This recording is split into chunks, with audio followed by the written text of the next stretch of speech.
حضرت بلال ابھی بچپن میں چھوٹے سے تھے کہ والد انتقال کر گئے.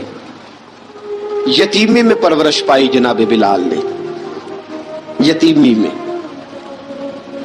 اور پھر دو بہنیں، ایک والدہ، ایک بھائی.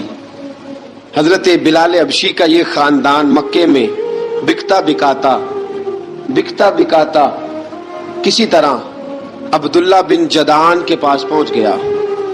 بڑا پکا کافر تھا، بڑا پکا. ذرا اسلام کی روشنی چمکی نہ تھوڑی سی، حضرت ابوبکر صدیق رضی اللہ تعالیٰ عنہ اس رستے سے گزرتے تھے.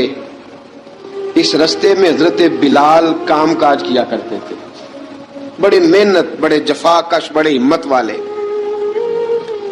حضرت صدیق اکبر نے ایک دن روک کے کہا، بلال کب تک تو اتنے خداؤں کو پوجتا رہے گا؟ کب تک تو اتنے خداؤں کو پوجے گا، جگہ جگہ ماتھا ٹیکے گا؟ یہ تجھے کبھی غلامی سے آزاد نہیں کریں گے.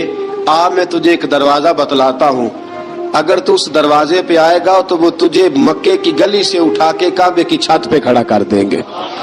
گلی ہے میرے پاس، دامن مصطفیٰ سے جو بھی لپٹا وہ یگانہ ہو گیا، جس کے حضور ہو گئے اس کا زمانہ ہو گیا.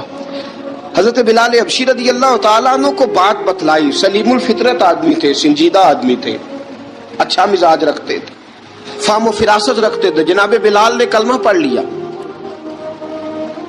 کلمہ پڑھ کے نا تو سب لوگوں نے کہا، بہت سارے لوگوں نے اپنا اسلام چھپا کے رکھا ہوا تھا. دو واقعات ایسے ہوئے کہ حضرت بلال کا اسلام ظاہر ہو گیا. کسی کام سے بت خانے بھیجا عبداللہ ابن جدعان نے. بت خانے گئے تو لگے ہوئے تھے بت، کتار اندر کتار، بتوں کی کتاریں بنی ہوئی تھی. حضرت بلال نے مٹی اٹھائی اور بتوں کے منہ پہ مار کے کہنے لگے، جو اپنا چہرہ صاف نہیں کر سکتے وہ کسی